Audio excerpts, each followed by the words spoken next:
I want people to understand, just if you would place yourself in the United States and just think for a second, if a group of several thousand individuals heavily armed, and I'm talking about highly sophisticated weaponry, intelligence, armored vehicles, and equipment, took over 40% of the United States, physical control of 40%. That means, let's say a group took over Washington, D.C., not the police and not the government. It was this group of armed men that work in extortion, murder, kidnapping, drugs, and human trafficking. That's what they do. Well, that's exactly what's happening in Mexico. But they're headquartered in Mexico. The effects and the ripple effects affects us here in the United States. That's the big issue with the cartels.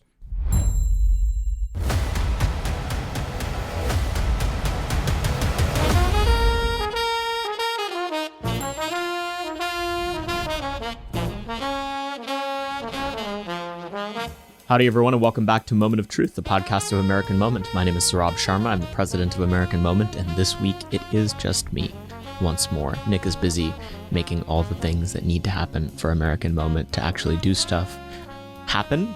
If it was left up to me, I would simply be ranting in a padded cell somewhere. So thank him for everything he does for our organization. This week we have a fantastic episode on a very timely issue, immigration.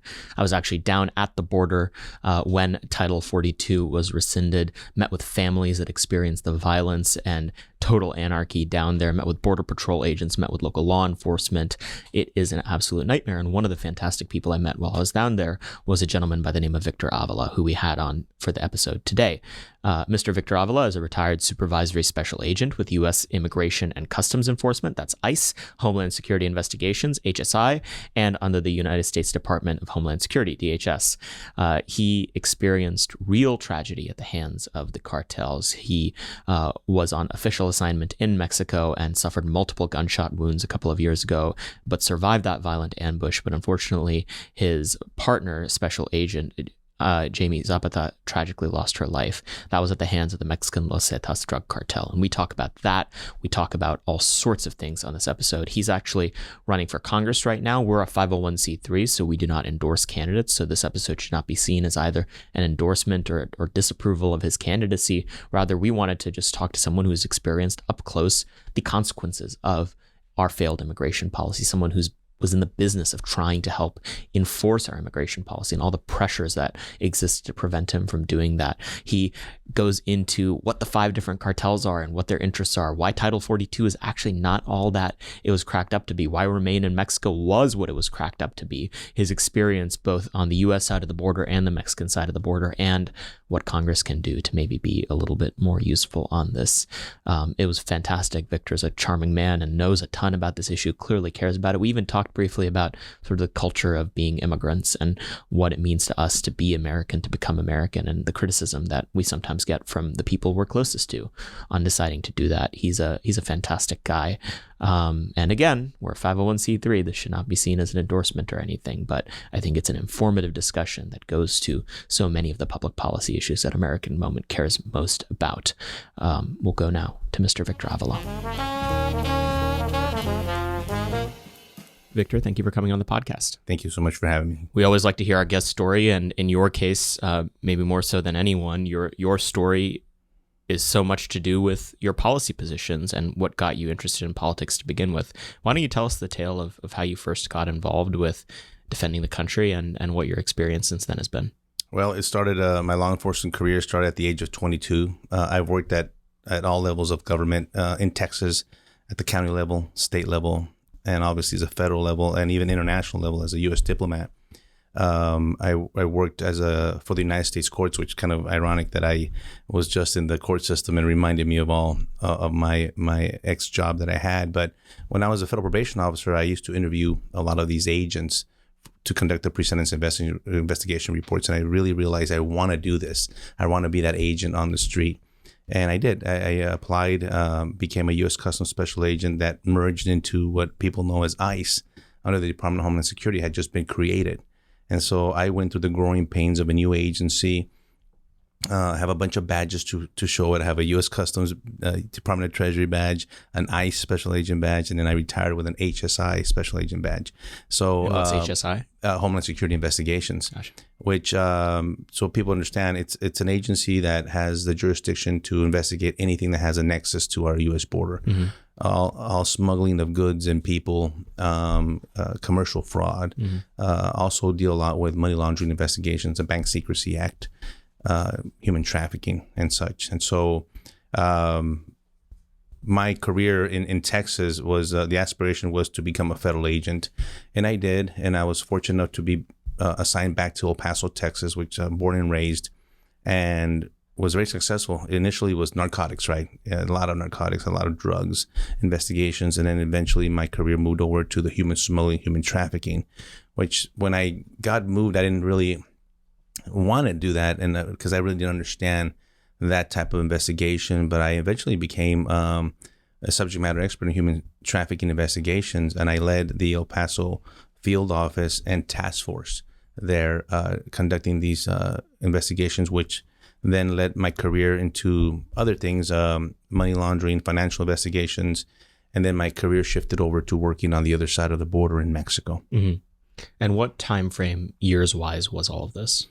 Oh my goodness. Well, the beginning was at the age of 22. I became an agent at the age of 32. Mm-hmm. And I worked from the age of 32 until 2015.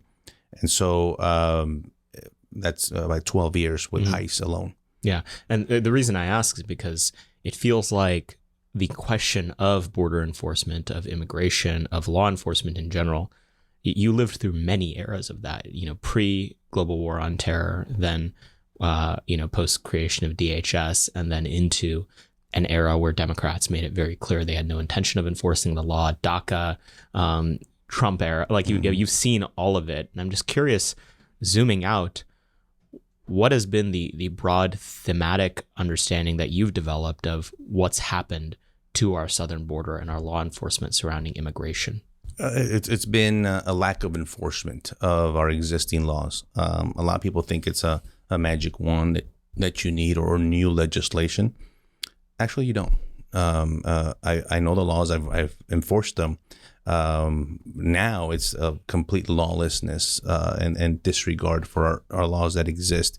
And I'm not talking just about immigration law, but there's a lot of other laws that are being ignored by this administration. Even laws as child endangerment laws or asylum criteria that we provided for our own guidance is completely ignored. We're using existing laws like the parole system and warping that in allowing people to come into this country illegally through these policies. And so I want people to understand that it's not the law that they're following. It's their policies that they have implemented, that they have invented, if you will. They have created out of thin air, but not for the benefit of the U.S. citizen, for the benefit of anyone that is not. Mm-hmm. And that's what I fight for. I want people to come to this country legally. I'm a product of that. I'm a product of legal immigration. My parents came to the country legally, but they did something very special. Or they have, or as long as I see it as that this administration thinks is very special, but my parents assimilated to this country. I wrote a book and I wrote that word in there on purpose because that's something that I see now lacking in people wanting to be Americans. Now, one thing is to want to come into and be in the United States. Another thing is to actually acclimate and assimilate to our culture. And yes, we do have a culture.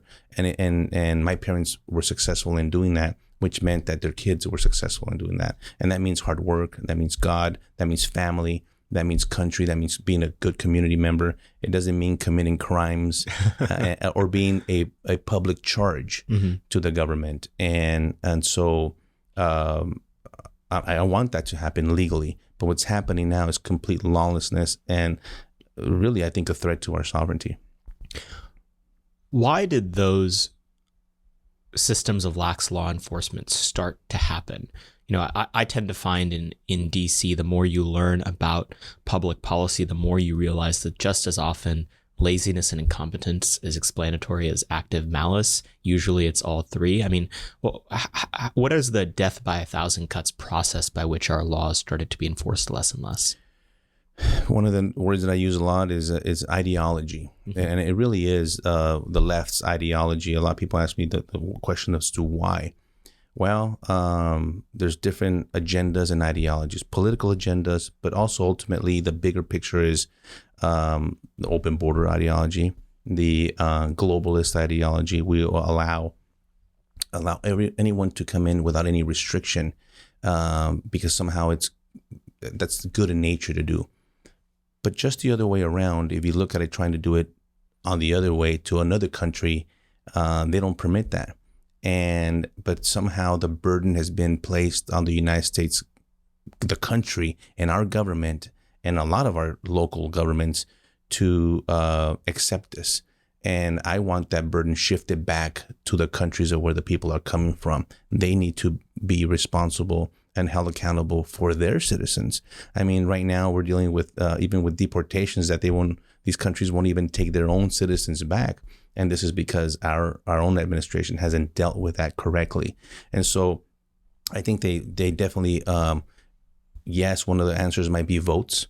They want to change the population standards and maybe get more representatives. I mean, 7 million people makes a big difference, and it changes the number of reps you get in these districts, right? But also, I think ultimately they're changing the fabric of our country. I think the amount of people coming in here with their own ideology and bringing their country here, and so I think it's a mistake in allowing individuals to come undocumented, but yet they don't want to be here. They want their country here. They want their country with as broken as those countries might be, but they still want to hold on to those values that we understand that sometimes those values are the reason why they left in the first place. Mm-hmm. And yet they don't want to assimilate to the U.S. standards. And now we have this clash. And at one point, something's got to give. You know, as an immigrant myself, one thing that resonated about the way you described what your family desired is the distinction between people who want to be a part of the country that they are in now versus people who want to bring over the country that they came from. It sounds like from a young age, both your parents and yourself wanted to be the former. Was there a social dynamic growing up in El Paso where you were looked down upon because you wanted to be more American, to assimilate fully into the country? Was there a social distinction between the kind of kids and families that wanted to do that versus the people who, didn't really care or respect America's culture? I love that question. I'm going to tell you why. You know who were the ones that made me feel that way? Is my own family. Really? On the Mexican side. And so we always had the challenge of having to speak better Spanish because I'm not a native Spanish speaker. Mm-hmm. I'm not a native English speaker. And so I had to prove myself to the Mexicans how Mexican I was and prove to the Americans how American I am. Yeah. And so, yes, as my own cousins, not all of them, but certain, definitely felt that every time I would go there for the summers. And because I spoke English, because I lived in the United States, because I was American, there was this stigma. And I love that question because I think I felt that even in my career as a U.S. diplomat in Mexico, they don't like us. They don't like us. They don't like Mexicans do. And I'm not talking about the people. I'm talking about the government here. Mm-hmm. There's this cultural barrier, especially when you're Hispanic or of Mexican descent. I'm sure it happens for others of other descents, but absolutely that was that challenge. Not within the U.S., not in El Paso. Mm-hmm. As a matter of fact, my dad didn't want us here to hearing us speak Spanish. He just wanted, why don't you speak English? He knew the importance of speaking proper English and getting good grades and all that. And so it was then really emphasized on us on this side, but it was the backlash was from the Mexican national family members that I had. Yeah, that's fascinating. You mentioned the different elements of your career, and I think one thing that can sometimes easily get glossed over in DC is all these different components of our law enforcement system, especially at the border. Can you describe the distinction between the different roles that you've had over the course of your career and sort of maybe give us just a glossary of, what's an agent, what's Border Patrol, what's ICE, what is the individual role that all of these different entities and agencies play and the people within them? Yeah, I work for the U.S. court, so that's a whole different. That's the other side of the criminal justice system. A lot of the agents and investigators don't realize that when you slap cuffs on someone, that's just the beginning of a whole other system that I had the preview and the advantage of having that worked that system. And I'm talking about the prosecutors and defense counsels and motions and all that. That really made me, I think, a better interrogator, better investigator, because I knew what was coming in the courts. But under the Department of Homeland Security, it's a huge agency, right?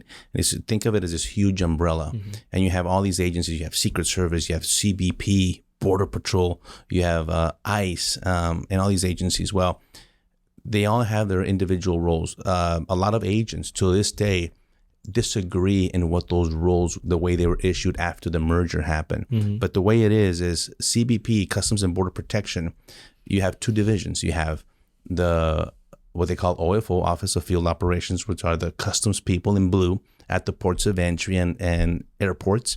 And then you have Border Patrol in green. Border Patrol, because of their union, kept their name. They're all part of CBP, but separate name, separate identity because of the green uniform. They brought that over. They are the interdictors. They are the patrolmen. Think of the patrolman on the street, the police officer, and they pull somebody over and they interdict. Mm-hmm. And when there's a case, who do they call? They call a detective. Mm-hmm. Well, HSI or ICE, special agents, respond to those cases and take over those cases and initiate an investigation, whether it's human smuggling, a drug case, human trafficking, anything, commercial fraud. And so we work together that way. ICE on its own has a separate division. The one that you probably hear about the most on the news is the deportations, the detention facilities. That's ICE Enforcement Removal Operations, or ERO. They are the enforcement of illegal alien activity within the United States. They're the ones that will repatriate the illegals back on airplanes. They're supposed to be looking for gang members and all that. That's one of the divisions right now that's been basically abolished by this administration by not giving them any funding. So that's a great question, because what's happening now, a lot of people put all their effort and focus on Border Patrol. But Border Patrol is just the receiver, the initial receiver and interdictor of these people. They then have to pass them on to many different entities. USCIS is another one. ICE ERO, Health and Human Services, Office of Refugee and Resettlement. And so you never hear about them in the news. You never get that information.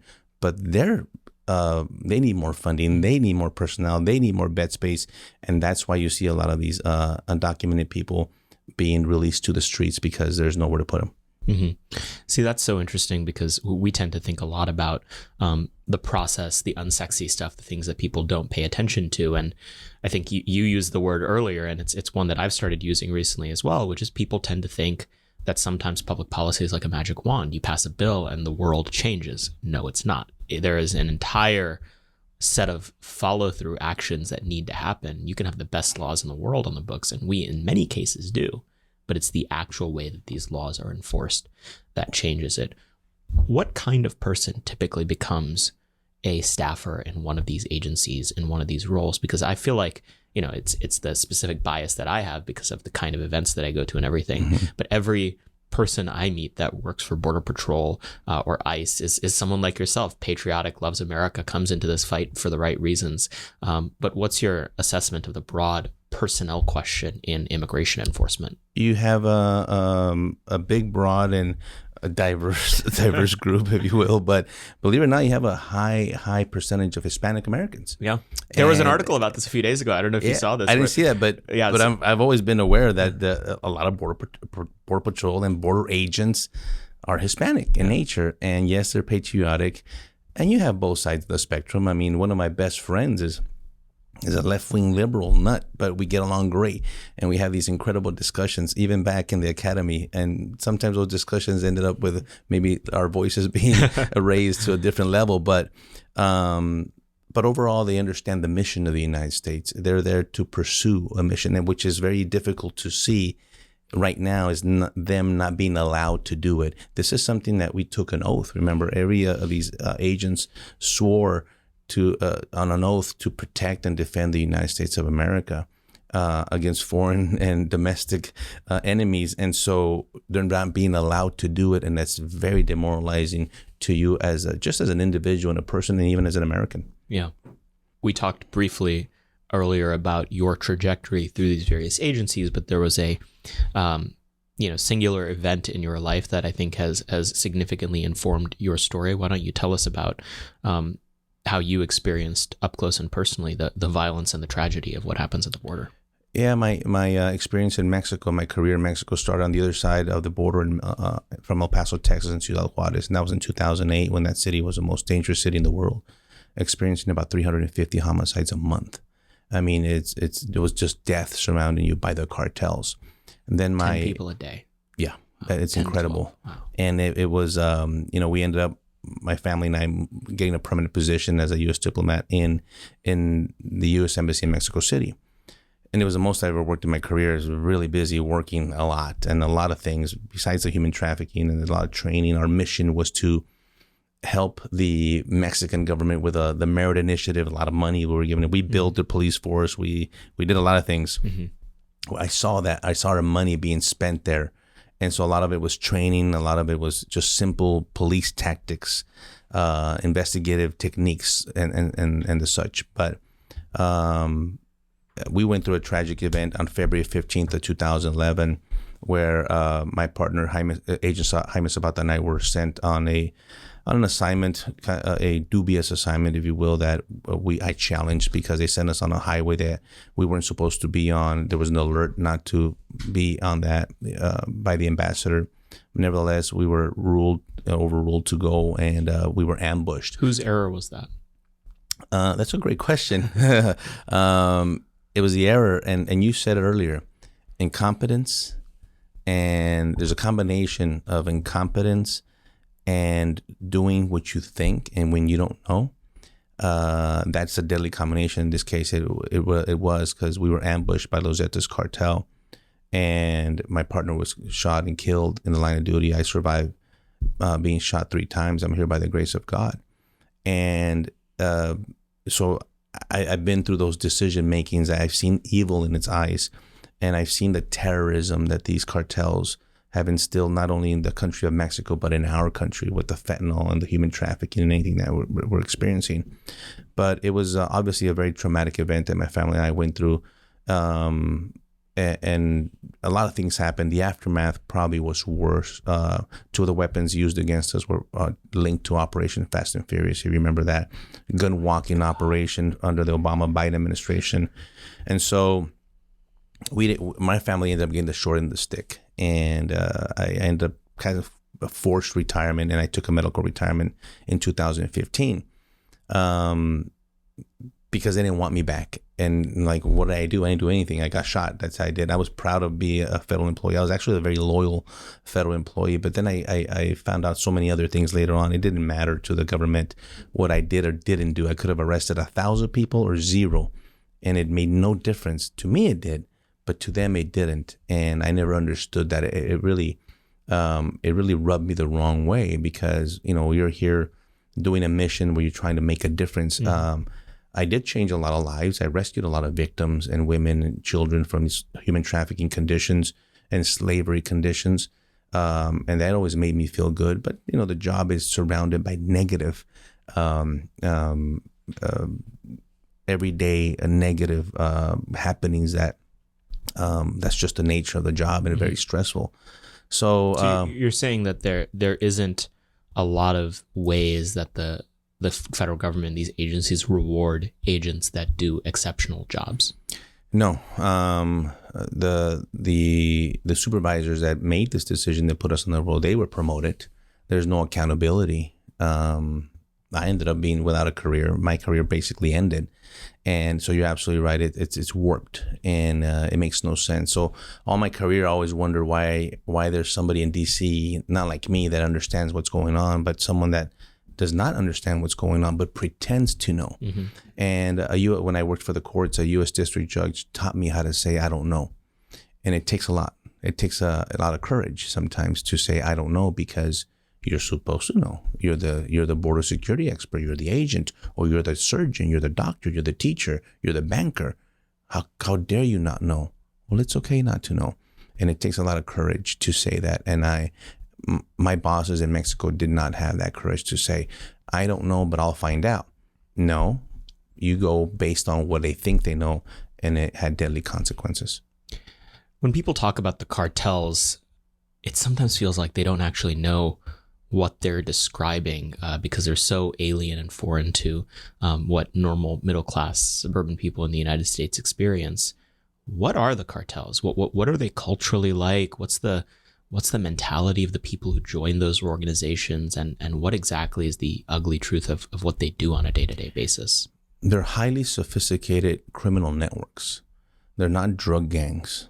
They're not a group of people that hang out and got together and, hey, let's do this. No, these are highly. This isn't your neighborhood gang of teenage hooligans. These are not the corner street gang pushing drugs.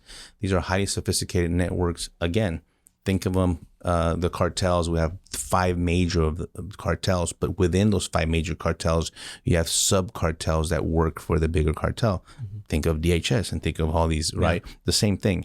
And so you have all these cartels spread out around the whole country of Mexico, and their motive is power and money, corruption. They have a stronghold on the political system in Mexico, on the police system, on the media, and a lot of other trades, the lime trade, the avocado trade, the petroleum trade. They have their hands in all these activities. And of course, narcotics, fentanyl, meth, and now human smuggling, human trafficking. When I investigated these people, they were separate. They were drug cartels. That's all they did. They used to call them DTOs, drug trafficking organizations. That's no longer what they are. They're terrorists is what they are. And so now they've taken over all of that illicit activity. I want people to understand, just if you would place yourself in the United States and just think for a second, if a group of several thousand individuals heavily armed, and I'm talking about highly sophisticated weaponry, intelligence, armored vehicles, and equipment, took over 40% of the United States, physical control of 40%. That means, let's say a group took over Washington, D.C., not the police and not the government. It was this group of armed men that work in extortion, murder, kidnapping, drugs, and human trafficking. That's what they do. Well, that's exactly what's happening in Mexico. But they're headquartered in Mexico. The effects and the ripple effects affects us here in the United States. That's the big issue with the cartels. But here's the broader picture of the cartels. They're actually the soldiers, if you think about it, even though as highly sophisticated networks that they are and generate billions of dollars, they're actually working for China, working for Venezuela, working for Cuba. This is where the big national security threat that we face in this United States is because of the activities through the cartels, but through the bigger entities of that we know are an imminent threat to our national security and our safety here. What are those 5 cartels called? And then what is the sort of distinctions between how they operate? Are they competitive with each other? Do they fight against each other, or are they sort of allied in their interests? How does that inter-competition work? So I'm going to name them for you, and I'm going to kind of go from South Texas and the Brownsville area, all on the Mexican side. You got the Gulf Cartel, and right now the Gulf Cartel is in a huge war with CDN. CDN is Cartel del Noreste, or Cartel of the Northeast, which is a faction of Los Zetas, the ones that shot us. The factions were kind of dismantled after the shooting. A lot of people went to prison in the hierarchy, and they faction off to CDN. They could want to control from the Gulf all the way to like the Laredo, Texas area. Then you have the Cartel Jalisco New Generation. Cartel Jalisco New Generation is a very violent, very they faction off from another cartel as well, and they're basically out of the Jalisco area, but now they all come towards the border and try to work in those to get those corridors and smuggling routes. Then you have the Sinaloa cartel, which is probably between the Cartel Jalisco New Generation. I think the Sinaloa cartel is probably the most powerful one. Even though we got these both entities earning billions of dollars. The Sinaloa cartel takes from parts of El Paso all the way till California. And there's a big cartel back in the 90s that controlled most of it, was the Juarez cartel. They have been really hurt and dismantled as well. And they also go by another name called La Línea, or the Line. They're still there. They're still there fighting for their territory, but mostly it's those. It's the Sinaloa, Gulf, Zeta, CDN, and Gulf Cartel. And so practically speaking, if you're someone who lives along the border and on either side, either in Mexico or in the United States, what is an ordinary citizen's daily experience with these cartels likely to be? On the U.S. side, I could tell you it's a way of life. You just know that they're there. Mm-hmm. You just know they're not necessarily fearing for your life in El Paso or McAllen, Texas, but they're there. They're there in the restaurants. They're there at the bars. They're there shopping. They're there. They have houses. They live a lot of them live in the U.S. Mm-hmm. or have dual houses and live both in Mexico and the U.S. because they conduct business on both sides of the border.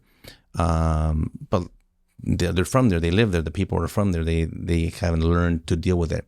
Now, on the Mexican side is very different because the violence is there. They know that at any given moment, you can be caught up in a shooting. And this is where the cartels kill a lot of innocent people. They might want to come in and kill both of us here, but if they'll come and shoot all of us. They don't care. They don't have no concern or for human life. They'll just take people out. Sometimes they'll do it intentionally and kill innocent people, dress them up as police officers, hang them from bridges, and call them rival cartel members to send messages to the other cartel. Do they fight amongst them? Absolutely. They're always fighting for territory, the plazas they call it. They're always fighting for more money, more control. And they have on the border, they've had the control for a long time, but they really run a parallel government in the U.S. and in Mexico now. They have a huge influence in the whole country, and especially the border. And a quick case that happened a couple of months ago where African Americans went to Matamoros on the other side of Brownsville and were shot and killed. And there was video of them where the cartel shot them and then took the bodies and threw them in the back of a pickup truck. And people were asking, what the heck is going on? Never did the police ever intervene. It was the cartel shot them. The cartel returned the bodies. The cartel caught the bad guys, their own cartel member, and said, these individuals are the ones responsible for killing these Americans. They put a notice out apologizing, saying this is not the way we conduct business, and then put the individuals for the authorities to be arrested. And nowhere was the police, the federal government, or the Mexican authorities ever present in that. But I tell people that's a great example to see how the cartel is actually the ones that control all of it there. Yeah. What is it that you think people get most wrong about how the cartels actually work and how this system operates? They're underestimated. That case, there was another case recently of Americans traveling that were killed. They're underestimated with their intelligence network. They're underestimated with the money that they generate, and they're underestimated with the presence that they have in the United States and in 40 to 50 countries abroad. Mm-hmm. And on the Mexican side or in any of these foreign countries, I'll ask the same question. Is the government ideologically in support of the cartels? Are they corrupt? Are they incompetent and the cartels are more competent than them, so they're taking over these roles? What exactly is the breakdown there, you think? It's corruption. It's definitely corruption. And ideology in Mexico, the government, the president of Mexico, Andrés Manuel López Obrador, socialist communist. He said from day one that he'd rather give the cartels hugs instead of bullets. He said that he wasn't going to address it. And he never talks about it. And you have these huge incidents that happen in Mexico, huge, incredible violence. I get the videos on a daily basis from my sources, and shootouts and shootings and beheadings and crazy, crazy violence. But he doesn't want to talk about it. They ignore the elephant in the room. But he has given them full carte blanche to do whatever they want. That's why he doesn't worry about his safety. He doesn't worry about his own personal security, because nobody wants to kill him, because he's allowing them to do whatever he wants. Well, guess who's doing that the same? This administration, the Biden administration, is allowing them with an open border system to do whatever they want. Well, now you've created, basically between these two governments, these two administrations have created a monstrosity of a public safety issue and national security, an imminent threat to our country that could easily be dealt with, but they've chosen not to purposefully. Yeah. There are two major policies that I think have been inflection points in the crisis at the border over the last 5 or 6 years. The first was the Trump administration's Remain in Mexico policy. The second has been Title 42. I want to take each of them individually. What was your experience with what happened at the southern border when the Remain in Mexico policy was fully implemented? Well, I happened to be there. I was there the week before, and I was there the following week when it was lifted. Nothing. And I was one of the few people to say that nothing was going to happen because Title 42 was in effect and had been in effect for the last over 2 years under this administration. So if Title 42 was in effect, that means 0 people would have been allowed into this country illegally. 0. But 7 million came in. But Title 42 was in effect. The most ever. So how in the world do you tell me that when Title 42 was going to be lifted, it was going to be this huge difference? No, we've already been allowing them. I know it was a big buzz and here it comes. But I'll tell you one thing, I was surprised. I was standing there and the gates were open, which is the most ironic thing, that you have this big wall in El Paso, but they opened gate 40 and 42. And we were going back from one to the other, and the news medias were there, and we were expecting the rush.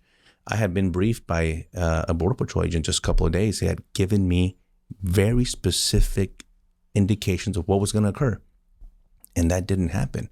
So I thought, well, you know what? I don't even think the agents knew what this administration under Mayorkas was actually planning to do. And what they did, and they're doing as you and I speak today, is moving these people.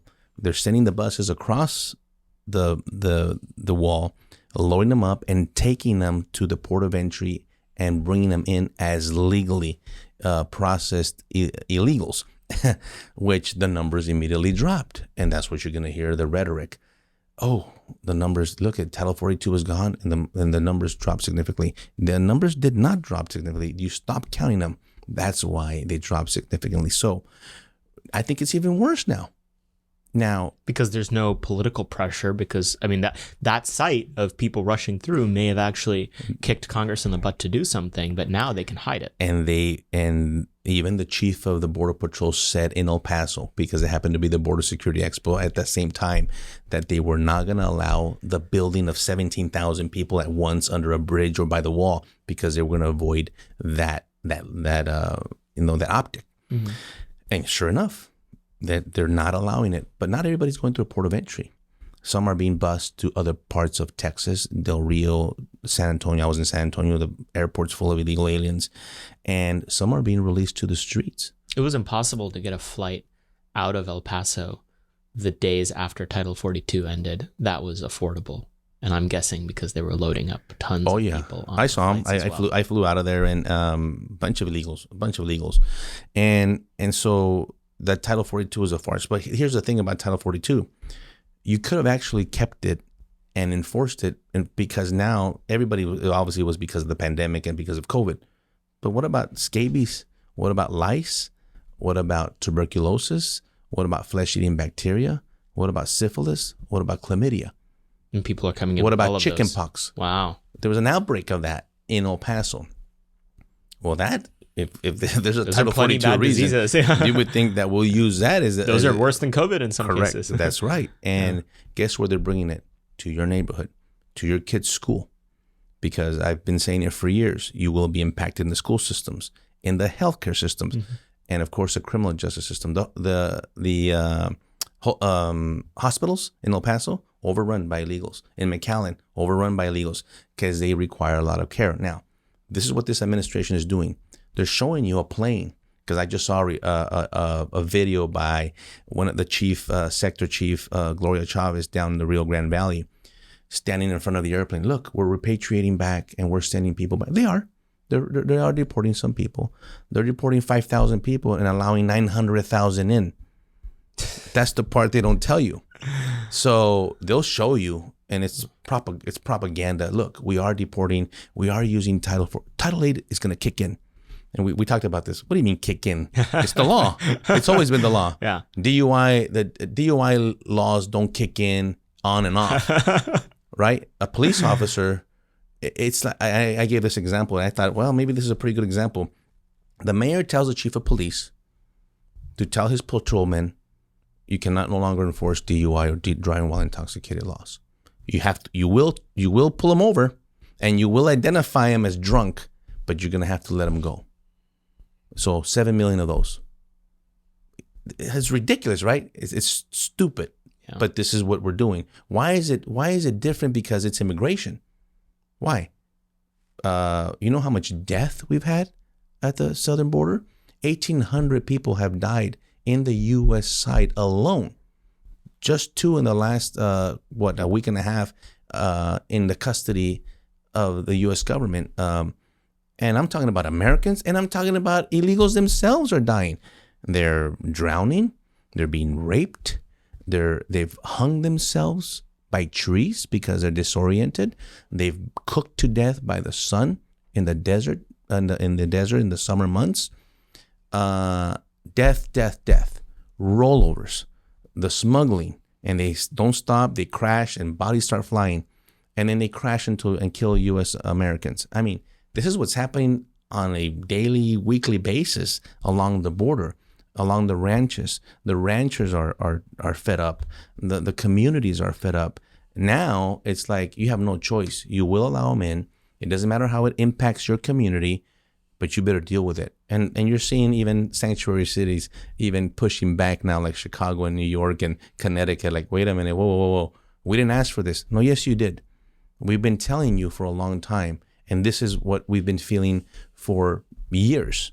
And now they don't like it because it costs money, resources. I mean, regardless of how you feel about immigration, these are human beings. Mm-hmm. And there's crime, there's health issues, there's schooling issues, there's all these issues, shelter, that all of a sudden you have to deal with. Yeah. What about Remain in Mexico? Was that real and effective? Oh my goodness, that was probably one of the best policies that came under the Biden administration and Tom Homan, who was a big Trump administration. I'm sorry, Trump. Did I say Trump? Did I say Obama? You said Biden. Heck no. It was under Trump. It was under the Trump. Sorry. It was under the Trump administration under Tom Homan's direction. Yeah. Remain in Mexico was because this is what we're saying. The asylum, I touched on it earlier. The asylum criteria is the same. You have to prove to our government that you have credible fear from returning back to your home country because you're being persecuted by that government mm-hmm. for your membership in a certain group, your religion, your sex, all that. Most of these people don't qualify under our own criteria because Guatemala has a lot of violence, and because somebody killed your father or your brother, and that doesn't qualify you. We have a lot of violence here too. And so the Remain in Mexico policy was a good one because it said, okay, we're going to give you the benefit of doubt.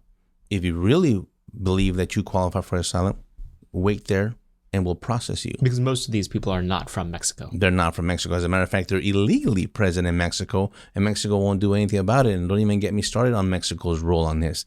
This is something that I would want to change in office. That Mexico has a huge responsibility to do something about here. Also under the Trump administration, what did he do? He told President Trump told the government of Mexico, I'm going to start putting some tariffs on you. I'm going to designate the cartels as foreign terrorist organizations. I'm going to do this. And Mexico didn't like that. Immediately, he got them to react and start securing their border. We have to go back. And I now it's beyond tariffs. I think we need sanctions. Mm-hmm. I think we have this multi-billion-dollar trade that no one wants to deal with because some of the things that are in here probably came through that southern border. Mm-hmm. But we have to protect our country. Yeah. We could do both. Yeah. We could have a secure border and allow trade to come in. But they don't want to deal when it comes to possibly hurting one or the other. Yeah. So let's talk about Congress and where they've been asleep at the wheel. I want to hear your broad critique of Congress, and then I want to hear where you think Republicans specifically have been asleep at the wheel. Well, the Democrats don't seem to recognize, first of all, that we have a border. So that's the big one, right? Just this past week, we passed the Border Security Act, and not one Democrat voted for it. But what does that tell me? I actually believe, and I believe this in my heart, that national security and public safety, it doesn't matter what side of the aisle you're on. The cartels don't care. The guy in the street committing crimes is not going to ask you if you're a Democrat or Republican before he commits the crime. It doesn't matter. What does matter is the policy and the votes that you implement in this town. And we can't seem to break that barrier because of ideology, because it's racist, because of bad orange man. I mean, out of spite, really? Is it because the policies were so good that we're not going to give him a win, even though he's not in office? I mean, really, this is where we're at. It's so divisive that I think it really is not that big of a divisive issue. Fentanyl is killed over 100. I think the numbers just came out for last year was 109,000. And by the way, those numbers are going to go up because the numbers that are counted, they're backlogged like 9 months. Wow. And they're gonna go up. So we have hundreds of thousands, over 200,000 in the last 2 years, dead by counterfeit pills through the cartels, through China, and no one blinks an eye. That's 3 9/11s a month that we're suffering here, attacks. But the attacks don't happen to be with bullets. They happen to be with this counterfeit pill, but death is death. And yet the Democrats don't want to recognize that. And as a matter of fact, following up on your question, some of the Republicans don't want either. They seem to think that it's because Mexico happens to be next to us. Oh, if it's in Ukraine, send them money. if it's in the Middle East, if it's 6,000 miles away, go to war. Yeah. It's right here, attached to us at the hip. What better reason? Now, Mexico's being a bad neighbor right now, and I already told you they don't like us. They don't like us. They don't want our way of life.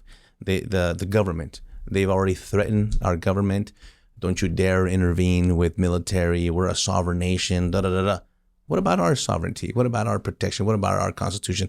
It's been disrespected not only by this administration, but that of 150 countries abroad.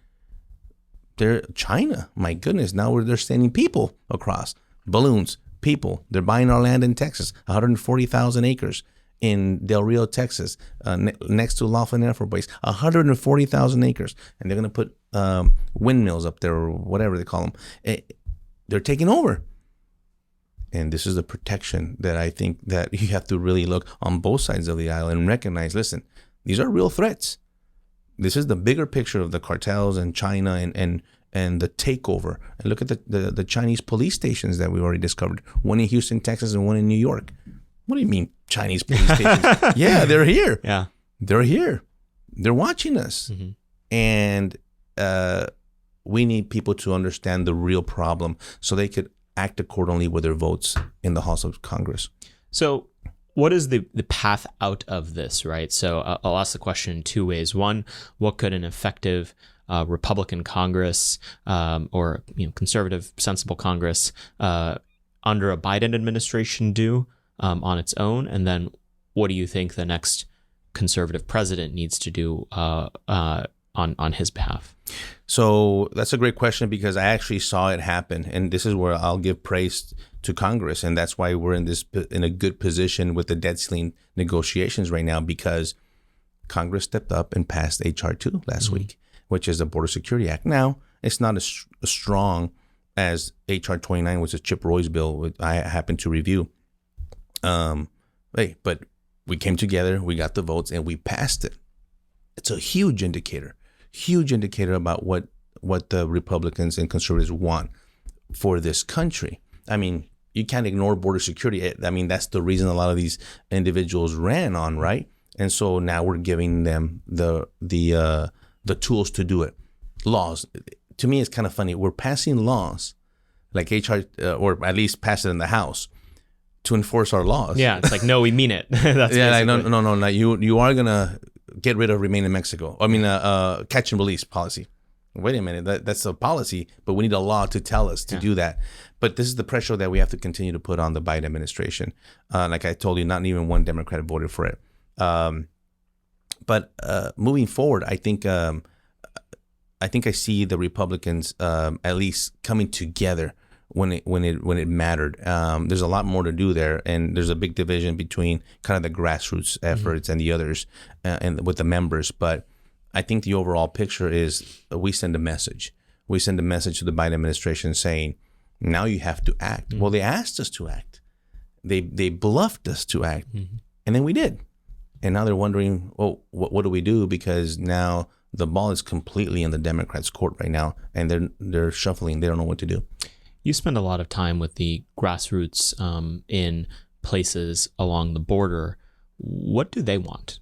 Like what is it that you hear over and over that clearly doesn't often break through into this town? Very simple.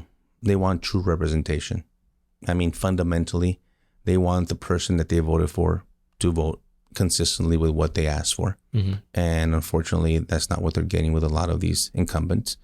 I mean, the incumbent will say one thing and will tell the constituents to their face what they want to hear, and then come to this town and vote completely the opposite for whatever reason. Nobody knows why. Special interest, money, nobody knows. But that's what they're doing. And so they feel betrayed by their vote. They feel taking advantage of, like, wait a minute, this is not the way it's supposed to be. They want the representative to be the voice for them here in DC. You're running for Congress, and we're a 501c3, but I think it is an interesting question, with the experience that you have inside the system. What is it that you think even well-meaning conservative members of Congress are behind the ball on, or behind the curve on, because they don't fully understand the intricacies, and the people in this town who work at these agencies come and spin them one story, but you're much more familiar with the real story on the ground. Where are some areas where you think those discrepancies might give you an advantage if you were elected? The big advantage is my actual experience on the ground. It's real. I would bring a very thorough a picture of what I've actually known and seen, because not just because I retired means that I'm not in touch with it. As a matter of fact, I'm in touch with it on a daily basis, especially when it comes to the border. But I'm really I would be a person that would be able to talk very intelligently about certain things in this town that I think lacks. I think we have a lot of good representatives, but a lot of from the military backgrounds, but not one like me that actually went up the ranks in the federal government, that had, from the ground up, worked my way up in different positions, got to deal in negotiations for the government, in representing my country. And I think that's a very, very unique skill that a lot of people don't have.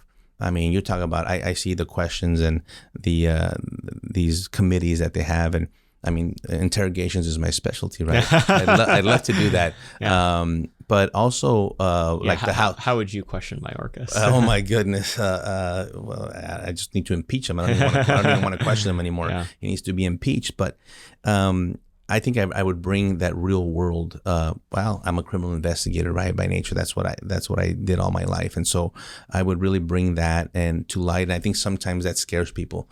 They're like, "Oh, wait a minute, we're gonna get a cop in here." That's right. That's right. That's right. They should be scared. And I would investigate, and I would. To me, it's a job. I really see this as a job. It just happens to be elected by the people and given to you by the people.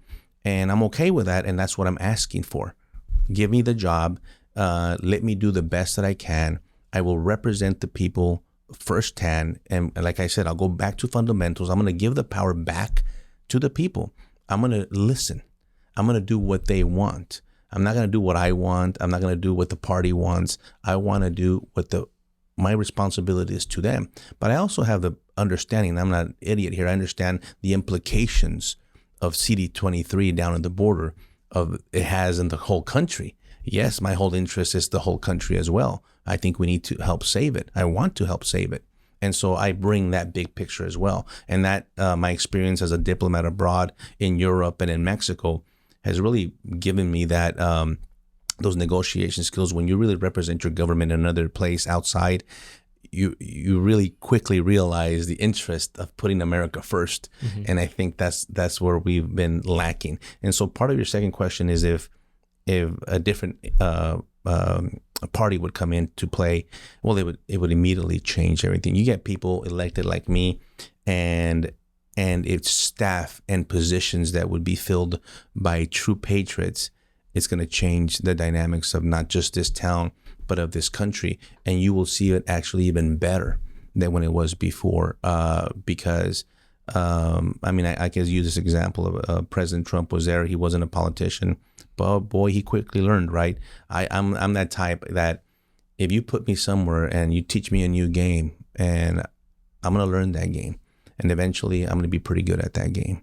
and eventually I might beat you at that game. But that's just my nature. I've been underestimated a lot in my life, and I'm okay with that. You keep on underestimating me because I really want to bring this thing called integrity back to these positions. I think we're lacking that. I think we need honesty. I think we need transparency. And I just ask people, put me there, let me do the job, let me do the best that I can. And if you see that I didn't, then that's why we have this process of election. Victor, how can people read more about your story, tell them about your book, and where can they follow you on social media?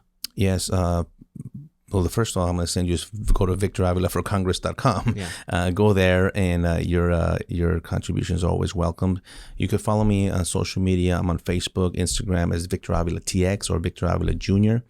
And you could also grab a copy of my book, Agent Under Fire, agentunderfirebook.com. That book, you will get an incredible raw.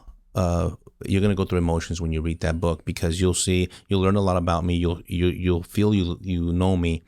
Plus, it gives you very explicit detail about the ambush in Mexico. But what I did at the end of that book is write about border security, about what I knew, because I lost a little bit of my identity. I said, I'm going to write about what I know. And so I wrote about the wall, sanctuary cities, asylum, designating the cartels as FTOs. All this is in there, and you'll get a good grasp. You think I wrote that book yesterday based on what's going on today. It's aged well. Thank you, Victor, for coming on the podcast. Thank you so much for having me. Hopefully you guys enjoyed that conversation. We certainly enjoyed having Victor in the studio with us here today. As always, be sure to go to AmericanMoment.org. There you can find the backlog of this podcast, some 100 and gajillion episodes long at this point. If you're really motivated by listening to my voice every waking moment of the day, we can enable that here at American Moment. We exist to serve. Be sure to go to the website to find everything else that we have cooking. You can find AmCanon, which is our assemblage of books, essays, podcasts, YouTube videos, short pieces, and more, structured by different issue areas to help people think through these issues. There's a bunch of new interns in DC. I know that many of you are listening to the podcast. If you want to sound smarter than all of your other interns, and frankly, half of the LCs and LAs on the Hill, be sure to read through AmCanon and listen to the backlog of this podcast. You can keep an eye out for programming that we have upcoming, for new foundations programs and potentially other things. Our new fellows just started, but hopefully I can go find a couple $1 million more and we can do fellowships in not just the summer in the coming months and years. And as always, be sure to rate and review this podcast 5 stars only. Be sure to subscribe on YouTube. And we've actually started posting the entire episodes on Twitter now. Got to do what Papa Elon tells us to. And so be sure to retweet and like that. You can find us at ammoment.org on that and every other social media platform. Thank you guys as always for listening, and we will see you next week. Moment of Truth is an American Moment Studios production filmed at the Conservative Partnership Center. Our podcast is produced and edited by Jake Mercier and Jared Cummings. Our intro music is A Minor Struggle by Ryan Serenich. Don't forget to like and subscribe on all platforms, and you can go to AmericanMoment.org to learn more.